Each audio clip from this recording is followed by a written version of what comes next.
Oh my God, my self talk journey and the things or the negative self talk that I have the tendency to say to myself,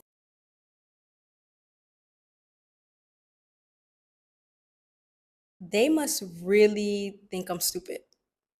I'm disturbing that person. Why are you like this? That's not for me. I look a mess today. You're procrastinating again. This is so hard. I don't know how to do that. I'm just like this. You talk too much. You're not confident enough. You need to be more like that.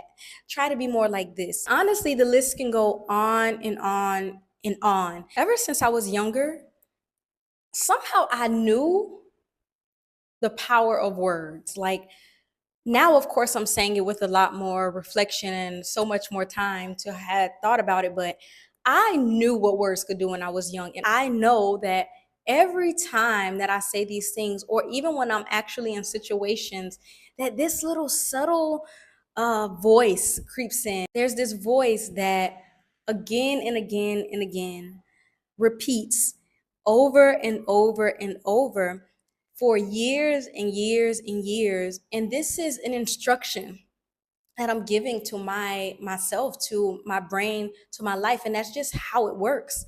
So I want to intentionally change the instructions. I want to intentionally and purposefully rewire, or uninstall that program that I've been living by, because essentially that's what it is. It's so many conditions and so many different so just so much different input that I start to actually believe that. This journal is full of self-talk that I have written for myself on my own journey. Our self-talk is like the rehearsal before the performance. It's like the practice before we actually do the live performance. And for me, I noticed that I was rehearsing criticism, judgment, rehearsing burnout, rehearsing being overwhelmed, rehearsing bad relationships, rehearsing drama, gossip, just rehearsing so many negative tendencies. And so when I was actually on stage, when I was actually on stage, then everything that I rehearsed was showing up in that present moment. And then when it actually was manifesting itself in real time, then I go, of course I'm like this, or of course this is like this. And it keeps reinforcing itself. That story that I keep telling myself, it's not an inherently true story. The story is being reinforced by the pattern that I keep inflicting through the way in which I converse with myself, through the conversation, the internal dialogue that I am having with myself. And of course, if that internal dialogue, because we don't escape ourselves, we're with ourselves all the time. It's not that I am a bad person. It's not that I am any of these things. It's just biology. It's just the way that my brain works. It's just the way that the nervous system works. It's just the way reinforcement works.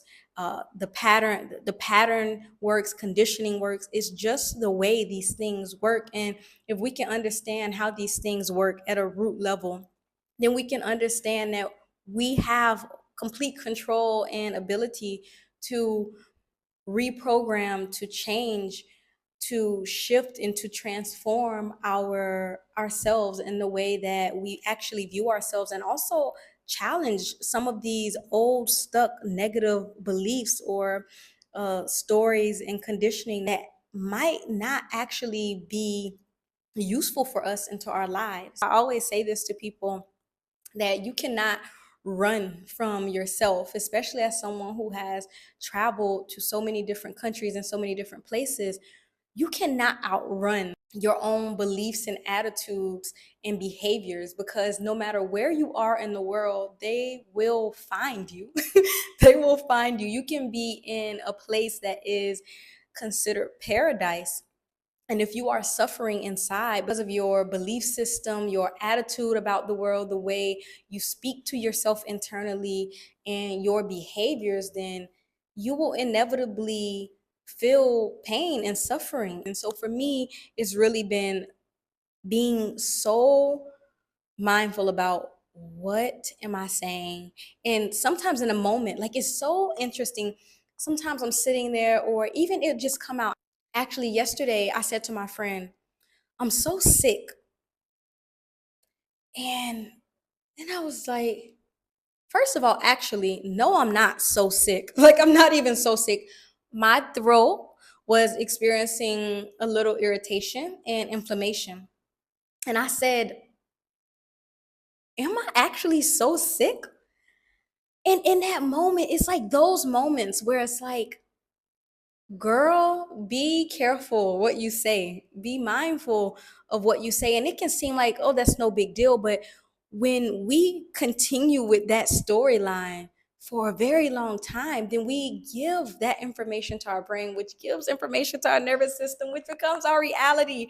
And so that happens so often, like a slip of the tongue. My grandmother would say, a slip of the tongue. We say things and then we might actually look up and be like, that's the energy, that's the thought pattern, that's the story, that is the conditioning that I am actively strengthening. Take a slow, deep breath.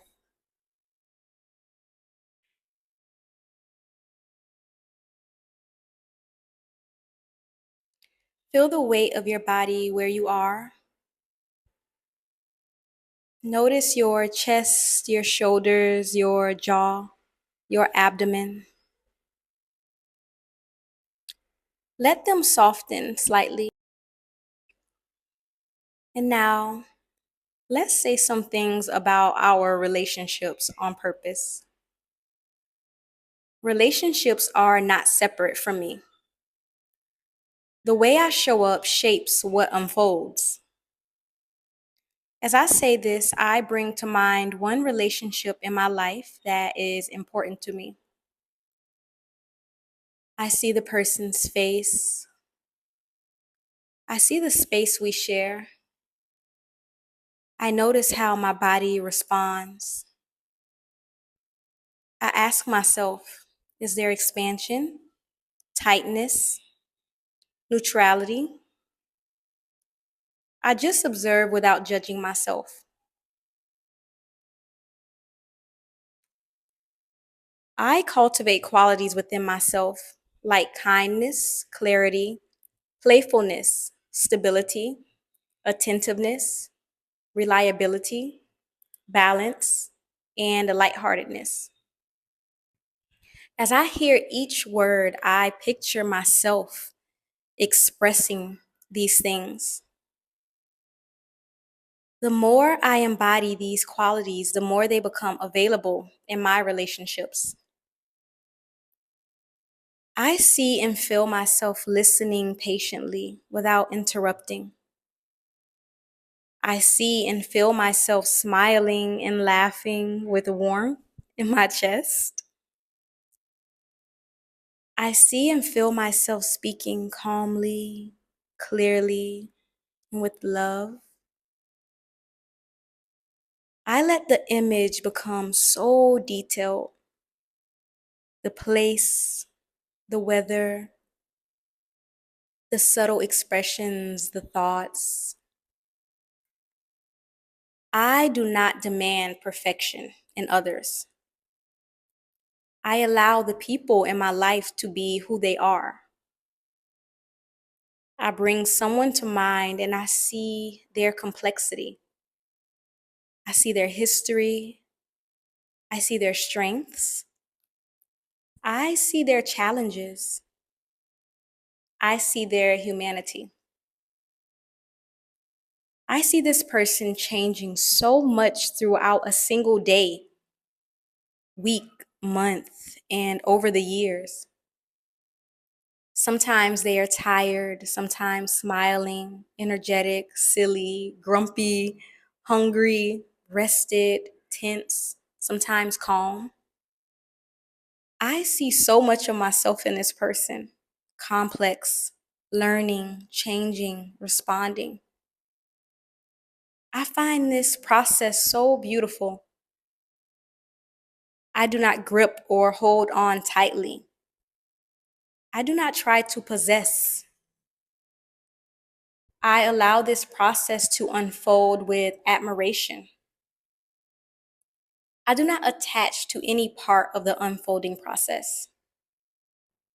When I feel attachment tighten, when I feel attachment tighten in my mind and body, I take one full deep inhale.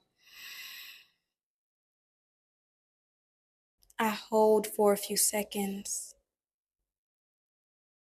I exhale fully, and my entire mind and body soften.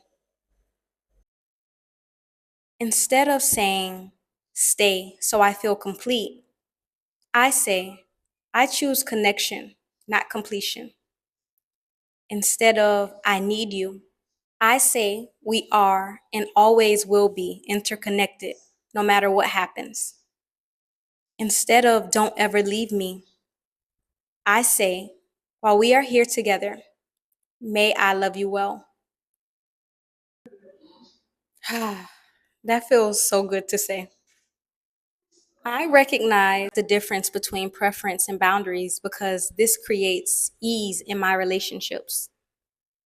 My boundaries protect my physical, mental, and emotional and spiritual well being. Right now, my spine is upright and straight. I bring to mind a moment where I needed clarity. I see myself speaking gently and directly. I feel my heartbeat steady and rhythmic. I feel my breath as I speak. My boundaries are structures that protect love. As I say this, I imagine a fence around a garden, not to keep love out, but to allow it to grow safely and flourish, to bear lots of fruit and then feed everyone in my community of love. When conflict or discomfort arises, I stay present. I picture a disagreement. I see myself listening fully. I feel my jaw unclench and my feet connected to the ground. My breath is steady. I know that conflict means refinement. I meet conflict with curiosity. I check in with my internal world. I soften my body on purpose. I speak to myself with kindness on purpose. My relationship with myself sets the tone. Relationships are an unfolding process. So am I. I imagine myself 6 months ago, then 6 months ahead. So much has changed. I feel that fluidity in my body. I give love freely. Loving well reflects who I am. I remember a time I loved well. I see it so clearly. My tone, my warmth, my presence. This is evidence of my ability to love well and that I know and feel what being a part of a healthy relationship is. I am capable of deep love. I am capable of wise love. I am capable of steady love. Relationships are participation. I participate fully in my relationships. I speak in ways that are gentle, honest, harmonizing, and meaningful. Everything I say has the possibility to build connection. I listen carefully and attentively to deepen connection. I remain open. I breathe into any tightness or energy of reactivity. I feel my shoulders relax. I notice thoughts passing. I feel my breath steady, and just like that, I am open again. As I say this, I feel warmth in my chest. I feel lightness as if there is a bright white light growing and expanding with every breath I take. I let it spread throughout my entire body. I let it spread beyond my body. I let it spread to everyone around me, to all of my relationships.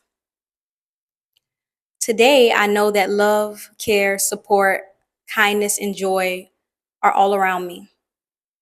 As I return to my day, where I will inevitably be in connection with so many people, I remember that I am a damn good lover. And I choose to share this love as much as possible, whenever I can, and whenever it is accessible. If tightness or tension is present, I breathe fully.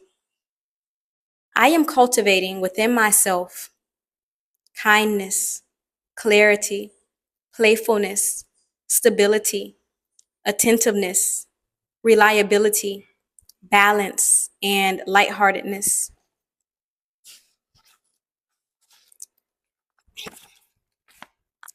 My happiness is not outsourced. My happiness is my responsibility. And I feel so relieved that I alone am responsible for my own happiness. I exhale a sigh of relief. Today, I will take good care of my happiness. I will eat something nourishing. I move my body. I speak only when it is harmonizing and gentle. I bring my mind back to the unfolding process of myself and others again and again. I feel myself being supported by the ground, a chair, the surface beneath me. I see my thoughts, emotions, and feelings changing. I smile and soften. I even chuckle a little. I imagine standing beside someone. Both of us are upright, our spines are straight, our hearts are open, our breathing is rhythmic, soft, and we have soft or big smiles on our faces. We are not leaning on each other, but we are holding hands and walking towards a beautiful, bright light together.